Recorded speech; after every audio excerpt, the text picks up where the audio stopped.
Exodus 21. Laws of justice, mercy, and responsibility. And the Lord spoke to Moses, saying, These are the judgments which thou shalt set before them. On servants, if you buy a Hebrew servant, he shall serve 6 years, and in the 7th go free. If he came alone, he goes alone. If married, his wife goes with him. But if his master gave him a wife and she bore children, the wife and children remain. If the servant says, I love my master, my wife, and my children, I will not go free, then his master shall bring him to the judges, pierce his ear with an awl, and he shall serve forever. On daughters sold as servants, she shall not go out as male servants do. If her master marries her and grows displeased, he must let her be redeemed, he may not sell her to strangers. If he takes another wife, he must not diminish her food, clothing, or marital rights. On violence and death, whoever strikes a man so that he dies shall be put to death.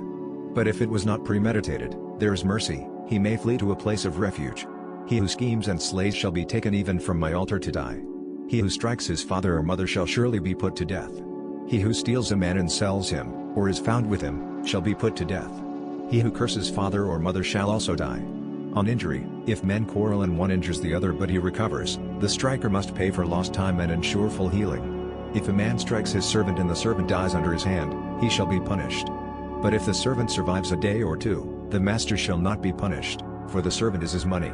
If men fight and harm a pregnant woman, causing premature birth, but no harm follows, the offender shall pay as the judges determine. But if harm follows, then life for life, eye for eye, tooth for tooth, hand for hand, foot for foot, burn for burn, wound for wound, stripe for stripe.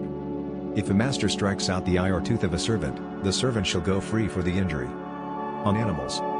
If an ox gores a man or woman to death, it shall be stoned, and its flesh not eaten. If the ox had a known habit of goring, and the owner did not restrain it, the owner also shall be put to death, or ransomed. If an ox gores another ox and it dies, the live ox shall be sold and the money divided. But if the dead ox had been previously endangered by the other, restitution is owed.